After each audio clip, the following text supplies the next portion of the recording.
Rritja e një heroi modern, Zohran Mamdani. Rrugtimi drejt kryesisë së New Yorkut.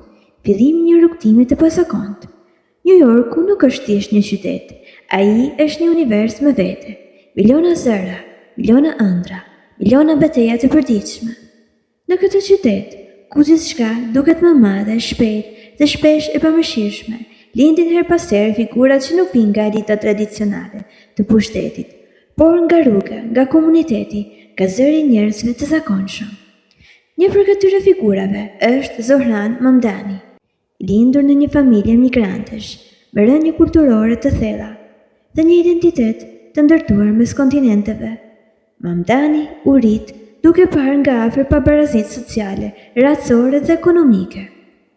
Ai nuk u rit në pallate pushteti, por në realitetin e përditshëm të njerëzve që luftojnë për qira, për shëndetësi, për dinjitet. Që në moshë të re, Zohran kuptoi se politika nuk është luks, por domosdoshmëri.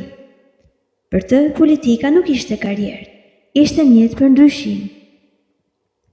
Ishte mënyra për të dhënë zë atyre që nuk dëgjoheshin. Në rrugët e Queens, në lagjet shumë kulturore të New Yorkut, u formua karakteri i tij politik, një kombinim i idealizmit rinor dhe realizimit të ashpër urban. Nga aktivizmi në politik. Para se të ishte politikan, Zohran Mamdani ishte aktivist. Ai punoi drejt për drejt me komunitetet e marginalizuara, me familje që rrezikonin dëbimin, me punëtorë që nuk mund të përbullonin jetesën në një nga qytetet më të shtrenjta në botë. Ai pa nga afër padrejtësitë e një sistemi që shpesh favorizon kapitalin mbi njeriun. Ky realitet e shtyu drejt një vendimi të madh, hyrje në politikë. Zgjedhja e tij në Asamblen e Shtetit të New Yorkut shënoi një moment historik. Mamdani u bë një nga zërat më të rinj, më të kujdesshëm dhe më të drejtë për drejtë në institucionet e pushtetit.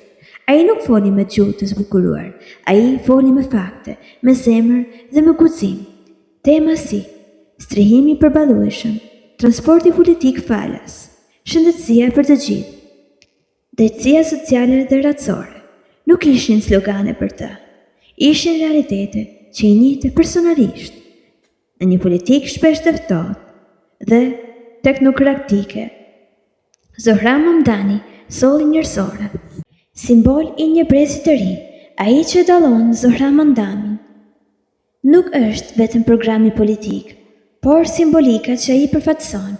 Ai është zë i emigrantëve, shpresë për të rinjt, pasqyrë e diversitetit të vërtetë të New Yorkut.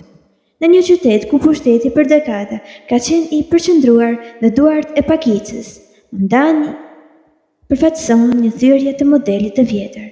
Ai flet gjuhën e brezit të ri, të drejtë, të hapur, pa frikë nga establishmenti. Rrugtimi i tij drejt kryesisë së New Yorkut nuk është thjesht ambicie personale, është një reflektim i një lëvizjeje më të gjerë shoqërore që kërkon barazi reale, jo premtime poshe. Ai nuk premton mrekulli, premton punë, transparencë dhe përfshirje. Përkrahasit e tij nuk janë thjesht votues, janë qytetarë aktiv, njerëz që besojnë se qyteti mund të qeveriset ndryshe, me drejtësi, me dëmshuri dhe me përgjegjësi. Me sfidave dhe shpresës, rruga drejt majës së pushtetit të New Yorkut është e mbushur me sfida, interesat ekonomike, mediat e mëdha, strukturat e vjetra politike, të gjitha përbëjnë pengesa reale. Por historia na ka mësuar se ndryshimi i vërtet nuk vjen nga rrugë të lehta.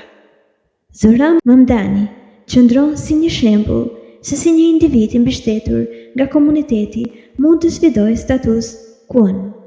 Ai nuk është hero mitologjik, është hero modern, i formuar nga realiteti, nga gabimet, nga përpjekja e vazhdueshme. Dokumentari i tij nuk është thjesht histori personale, është histori një qyteti që kërkon frymë të re. Është histori një brezi që nuk pranon më të heshtë. Nëse New Yorku është zemra e botës moderne, atëherë figura si Zohran Mamdani janë rajet e reja të saj, të forta, të sinqerta dhe plot shpresë. Sepse heronjtë e kohës sonë nuk vinë me shpata. Ata vinë me vizion, me guxim dhe me zërin e popullit.